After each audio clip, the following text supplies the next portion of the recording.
I press the...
Hello everyone, and thank you for joining us today on one of our first social media lives at the Edward Cadbury Centre for the Public Understanding of Religion. You're joined by myself, Maryyum Mehmood, and my esteemed colleague. I'm Andrew Davies, and it's our very great pleasure to welcome you from the Cadbury Centre and from the School of Philosophy, Theology and Religion at the University of Birmingham. It's a beautiful day in Birmingham. The sun is shining, the sky is blue, as every day in Birmingham is. I was going to say quite rare, but all right. It's the spirit that matters, isn't it? It is. Yeah. It's the sun is shining in our hearts every day. Absolutely. With God willing, that continues. So today we are going to be discussing leadership, because as many of us know, it is International Leadership Week. Isn't that right, Professor Davies? It is, and so leadership is one of the things we care very passionately about in the Cadbury Centre. We do a lot of work all over the world in training and supporting leaders. We care very passionately about faith leaders being equipped to do what they've got to do. So let's have a think about it then. So in light of that, I guess we can start off by discussing the meaning of leadership. So what does it mean to you, Professor? So to me, I said this in my little video at the start of the week, I used to think that leadership was about control and organisation and structure and all those kind of things. I used to think that leadership was something just for a small select few. But actually, I've come to think of leadership now as taking responsibility, of getting a grip, of deciding to make a change, deciding to transform situations. Leadership is all about the management of change. It's not about the management of process. It's about making a difference. And once you start to understand leadership like that, Maryyum, I think every one of us then can be inspired to really lead effectively and make a difference. Yeah, so I guess that's really interesting. So there's a sense of purpose, as you know, as many of our honorary fellows in their videos had said, that there is, this setting a sort of a precedent, a tone. So it is about managing and making those decisions, but also making sure that they are sustainable and that there is this underlying purpose. So I guess what really matters in leadership then is something that we should consider, right? I think absolutely. And I think that sense of purpose that you identify is really critical. I think a sense of calling, and that may be for some people a kind of spiritual sense of call. Obviously for everybody it isn't. But that sense of almost like I can't get out of the leadership task, if you like, in a sense. I'm always really nervous of people who are unduly ambitious and desperate to get into some kind of leadership position. And I think if people come into leadership almost because the need that they see around them is just so compelling, they feel they need to do something about it, they very often make excellent leaders, I think. I agree. And I think, often when we're discussing this, we're often questioned, well, there's an awful lot of talk. Where's the action? Where's the drive? And, it does pose a few questions then, regarding the nature of meaningful leadership. The leadership can matter to us, but whether or not it is indeed really, truly meaningful, is that something that we'd measure through the output or the actual journey? I think perhaps the outcome is significant. If leadership is meaningful, then it should produce some kind of meaningful results. It should make people's lives better. It should, if we're excellently led, that should kind of make our lives better and more easy to navigate. And the 2 years we've been through haven't been easy for anybody to navigate. No. I don't think there's a person on the planet that has enjoyed all of this last 2 years. But leadership through that time has helped us confront those challenges confidently, helped us navigate that uncertainty with as much boldness as anybody could do, really. That's the kind of transformative leadership that I think we need. Yeah. And it doesn't have to be some kind of great heroine or hero. It doesn't have to be somebody in a cape or some superstar. No. It can be the me's and the you's, the everyday normal people. And it's interesting, you mentioned the last 2 years, with COVID, and especially within our own faith communities, because we do focus on faith-based leadership, looking across the board, across the spectrum of faith communities. As you said, it's not just about the people in capes. I would say it's not just about those who are visibly or apparent in their expression of their faith identity, either to be considered or deemed a faith leader. What makes you a faith leader then is, you are guided by certain principles that are stemming from your faith. You put your faith at the core of all of your decisions and all of your activities. And that is your purpose. That is your drive. That is what's compelling you to serve, to influence, to guide. And I think, if we look at not just faith-based leadership, but also the interfaith element here, it's the fact that, we had churches, mosques, synagogues, other places of worship as well that served as food banks. Or, there were, and this is rather tragic, the fact that there were so many untimely and unnecessary passing away and deaths of people as a result of this pandemic, but we had those places of worship that that people were serving double shifts to in terms of to console and counsel those who were bereaved, and more importantly to bury the dead. So I think looking at faith-based leadership as more than just standing at a pulpit and preaching, which is actually quite essential in many respects. We must respect that. But at the same time, also we need to nurture and expand upon the meaning of leadership and give space to those who are serving in different capacities. I think that's absolutely right. And we talk a lot, don't we, Maryyum, about faith-inspired leadership. Being a faith leader does not necessarily mean being ordained or whatever equivalent you have in your different religious tradition. It simply means that your faith has motivated you or leads you or guides you in the decisions that you make in kind of life and helps you lead, gives you a framework by which to navigate society. And I'm not for a minute saying that kind of religion is a fundamental prerequisite of any leadership. There are lots of people who aren't motivated by their faith, but to me as a person of faith, I do not know how I would navigate the leadership challenges if I didn't have the frame of reference that my faith gives me. I think you've put it really well, because sometimes there's an either or, that either you're a leader who's entirely in a secular framework, and as if you're saying, if you're talking about leadership in that sense, people assume that you're dismissive of faith-based leadership when that's not the case. And here in our context, just because we are saying and affirming that our faith is dear to us and it helps us set sort of our moral compass, our ethics, our values, isn't for one moment suggesting that those who do not have what we have are any less or less likely to be good leaders or anything. It's just it's about, as we do at the Cadbury Centre, I think this is like one of our taglines, that we respect and cherish those differences and really value what everyone can bring to the table.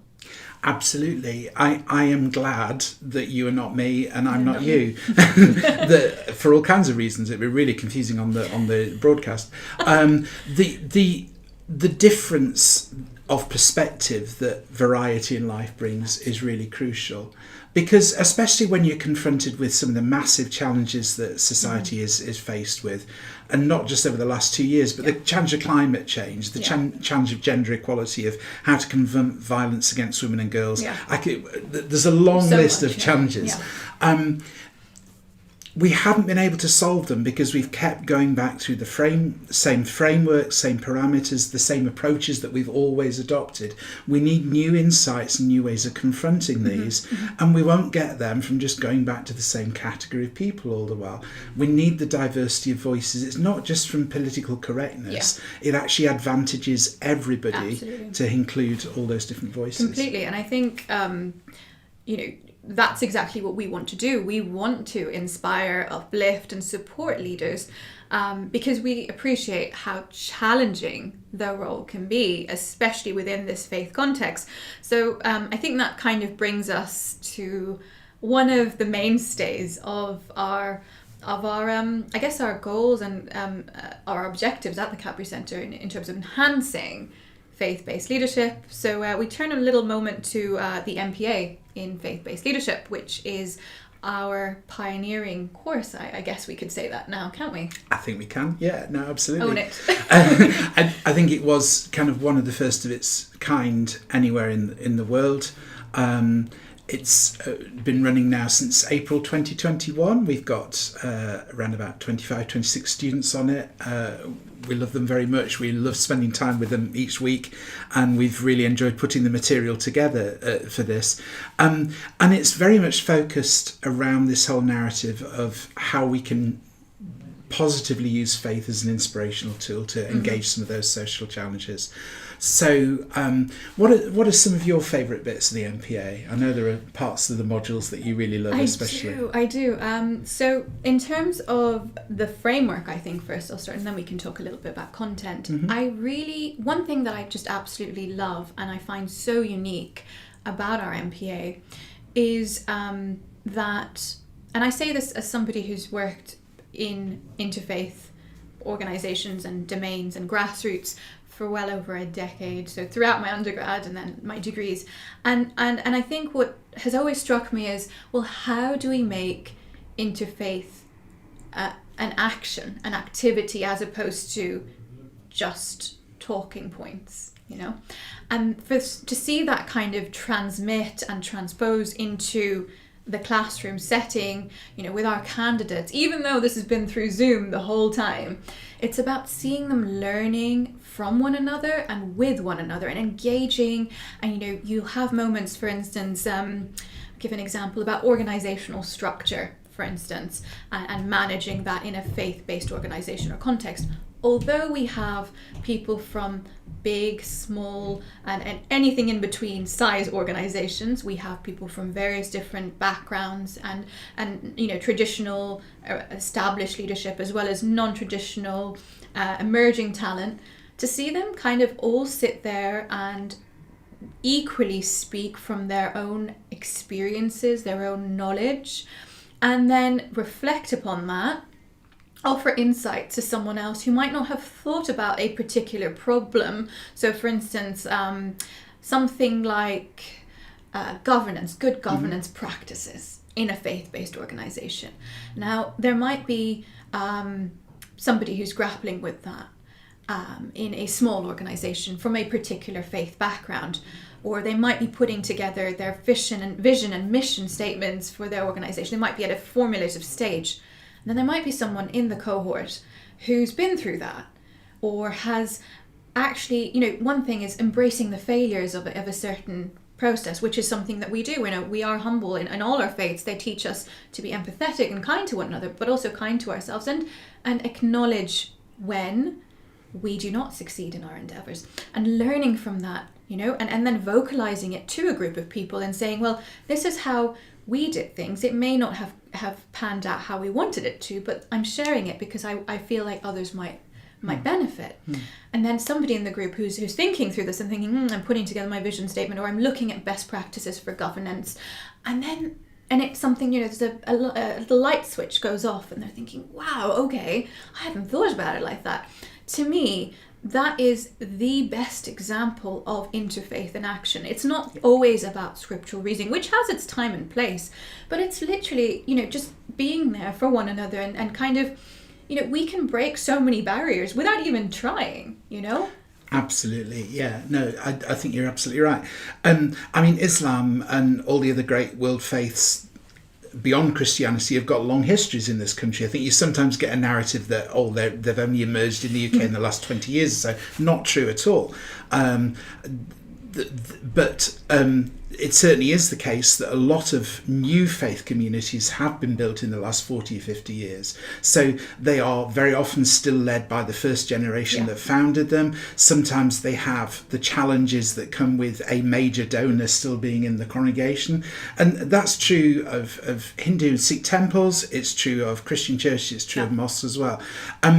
And there is a long history of faith-based organisations in the UK trying to tackle those challenges, and just getting together to learn from each other and understand how those things have been confronted is great. Absolutely. And I think from our different religious perspectives, which, as we've said, we do want to emphasise the difference between those as well. I think the differences are important. Absolutely. But from those different perspectives coming together to see what we can work together on, what difference we can make in the world by collaborating, I think is really important. I think that's the thing. It's about, you know, when people think difference, often they think, oh, it's division. But it's not. It's literally about really honouring the uniqueness and the unique perspectives and all the sort of very productive and inspiring things that can come of it, you know? So I think it's literally about your mindset. And if you wish to see differences as a form of division or divisiveness, that says a lot more about you than it does about society. So I guess, what do you make of that, I suppose? And then, yeah, totally. And I think that means that we need to just encounter more of that difference, really. One of the things I love about my job is the opportunities that we get to work globally, and obviously the last couple of years that hasn't been physically in country. It's been on Zoom, but nonetheless global, and I really love being able to call up some of our friends in Australia, in India, across the world, Bangladesh, Pakistan, the US, and just hearing from their context how these issues impact them. I've loved some of the input we've had in the MPA from colleagues like Jeremy Gui in Singapore, who's kind of spoken across the Asian context. Shout out to Jeremy Gui. Yes, hi Jeremy, if you're listening. And just this morning we had on one of our MPA sessions a CEO of a major business in Hong Kong just talking about some of the practicalities in terms of being a person of faith in business. So the global angle, and not just us sat in here in Birmingham or in Sheffield or in London just offering our own pseudo-global perspectives, but genuinely hearing voices from on the ground in those parts of the world. I think that's so important to us, and having that network and having our very inspiring honorary fellows who are very much part of our community. So as we were saying earlier when we were talking about this, friends and fellows, so it's not necessarily just, you know, very clique that the Cadbury clique that we've sort of worked to kind of develop, but it is much bigger than that, because essentially it's bigger, you know, as cliche as it sounds, it's bigger than us, you know, the message and the values that we have here and what we wish to change for the better is much bigger than you and me and even our fellows. It is stronger, more powerful. We're just simply vessels to kind of make that happen. Absolutely. And the MPA has been a very useful tool in that regard then. And it's been striking how this isn't a vision we've had to sell to people on the MPA. Absolutely. I mean, we've sold it incredibly hard, but it was a vision that was very much in their hearts as well. And very often the reason that people wanted to come and do the MPA was because they wanted to learn how to be more effective in their leadership and wanted to address these kind of issues. So I think there's an important parallel there between kind of need in the community and the kind of burning need of call to leadership in our hearts as well, that I think has motivated that. Absolutely. And I think one other thing that I think is wonderful about our MPA, which I mentioned in passing, was that we don't just have traditional faith-based leadership in mind. We respect that, and we are very much on board with having, people who lead congregants in prayer. It's one of the first things that comes to mind often is, that's what a faith leader looks like. But what we try to emphasize is that there is no one specific cardboard cutout of a faith leader, and that leadership is for, by, and with everybody. So that's kind of what we want to do, isn't it? Absolutely. And so if you're sat listening to this and thinking, this sounds an amazing kind of programme, that's because it is an amazing kind of programme. You can find out more about it if you have a look on our website, as mentioned on the screen there, birmingham.ac.uk, MPA, FBL. You can also find it if you Google School of Philosophy, Theology and Religion, faith-based leadership. You'll be able to find it that way as well. There aren't too many MPA in faith-based leadership anywhere in the world, so you'll probably be able to find those quite easily. Dare we say there might not be any at all? Maybe there might not be any at all. We are the next intake, the next cycle of the course runs in May 2022. So it's not too late for you to apply for that cycle if you want to. It's also run as a degree apprenticeship, which is a stroke of genius. That means depending upon the employer, if you're employed within England, there are ways in which the government can help fund that training, which is a great opportunity and a great advantage as well. So if you want to learn more about the MPA, if it interests you, do please get in touch. You can go via that website and send us a message there. You can also email Cadbury Centre at contacts.bham.ac.uk, and that will get through to us, I'm sure. Yeah. There's sometimes a perception, Maryyum, in faith communities that leadership isn't very inclusive, and that isn't the case anymore. But it's something we're working very hard to promote and to encourage. How can we go about building more opportunities for those voices that are sometimes underestimated? I think this is a really, really important thing for us to do. And I think this is something that we discussed. So when I came in earlier, came in from one of my lectures and Prof A was waiting and we were getting ready. And I happen to be teaching undergraduates about this. And I think this is equally, to make our message accessible, the same way I spoke to my undergrads, this is how I would mention it. So when you see a need for something in a community, and often we're sitting at the outskirts and we're kind of, observing that, there's a lack of inclusivity potentially, or we feel that this particular group of people might benefit from certain equalities, diversity and inclusion techniques and frameworks. Now, the only real way that we can, impact some change is through this sort of what I would call a little roadmap towards change, right? So you start off by thinking about it, you think about it and you empathize. You think, well, you're looking in, you're peering in, you think, well, if I'm part of that community, I would like for it to be inclusive, or what I would like for myself, I would like for that community, right? So whether that's women or marginalized groups of any kind, you'd want them to be striving and thriving through all of it, right? And well, that's your perception. Now, the only way that you can fully understand is by communicating. So first you've empathized, then you've kind of entered the room, you've entered the little space, and you've asked them, you've spoken directly to the people, which is what we have done. if you think about it, we've thought about faith leadership, we've thought about all communities and not let anyone behind. And we've spoken, we've done our outreach, and we've done our focus groups or whatever. And we even ran the Faith Leaders Training Initiative, which I think was a wonderful sort of springboard to the MPA. So we had that all done. And we talked, we reflected with other faith leaders and with community members, whether that's in Birmingham or whether that's across the UK. And then consent. We actively asked them, what is it that you would like? What can we do to help you? Is it even necessary for us to, because one thing that we can't afford doing is imposing ourselves upon someone or a group of people, or kind of acting like, dare I say the word, saviors, because that's not a good look, and that's not our intent either. Our intent is, obviously you and I are both practicing people of faith, and we want to strive towards justice, and we want equality for all people. And how do we do that? Well, we go out there, we empathize, we communicate, we seek consent, and then we build together in unison, without any form of hierarchies where we favor one group of people as opposed to another, or say that one community needs more work than the other.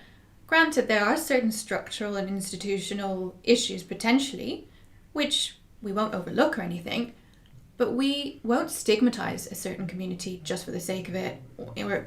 I guess that's where our training comes in. So both of us are academics, but we're also very immersed in communities, our own and other communities, and very understanding of cultural sensitivities and differences. So I think that's really important, and that's how we build together towards a more inclusive, accommodative, and equitable future. And that's kind of, I've kind of given it away now, haven't I? How we've done our MPA, and now everyone knows our plan. But we'll edit it out. No, it's a wonderful plan. It's a wonderful plan, and it's an important plan because it gets to the heart of how we can really address some of those critical social challenges. And as well as the MPA, we are working together with another of our wonderful colleagues, Raj Shamji, on a project called Forward Together, which is working with the Combined Authority, working with the City Council, working with the Commonwealth Games team around what togetherness looks like and how to build that. And that's a really exciting project. So watch this space for more on that over the next few months. And I think this is really important because it links back to what good that people of faith can give back to society. Often, we don't want to box people into certain categories and suggest that, people of faith, they'll help when it comes to food banks or these sort of things that are running out of places of worship, and kind of limiting their capacity or their contributions to a place of worship or a community that is specifically their own. Whereas what we should be doing is looking at the civic agency and goodness and the social impact that these people can have, not in spite of their faith, but because of their faith. Because faith is in the mainstream. Faith is not to be pushed back and categorized as, an offshoot of like an ethnic community. So this is their faith. No. For people that speaking to people, we understand and we acknowledge that faith is a huge pillar of their selfhood, their identity, and we can't just dismiss it.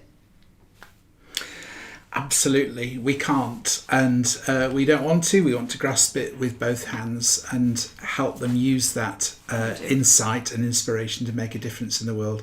Maryyum, we've been talking for about half an hour, so we need to draw to a close. We do. It's been really lovely to have you all with us. Thank you for joining us. Thank you for joining me. It's been fantastic to share about the MPA, and there's the website again if you want to go find more about that. If you want to find out more about the School of Philosophy, Theology and Religion at the University of Birmingham, Google us. You can find us very easily, and the Cadbury Centre as well. Next time you are in your supermarket buying chocolate, which should be every day. Do you want to? So so you know. Every bar of chocolate you buy concretely benefits the Cadbury Centre. I wish it did. It certainly benefits those who eat it. Absolutely. It's been lovely talking to you, It's been a pleasure. Maryyum. Thank you so much. It's been lovely sharing Great. with you. Thanks for joining us so much, and we'll look forward to seeing you again sometime willing. on here. Bye bye.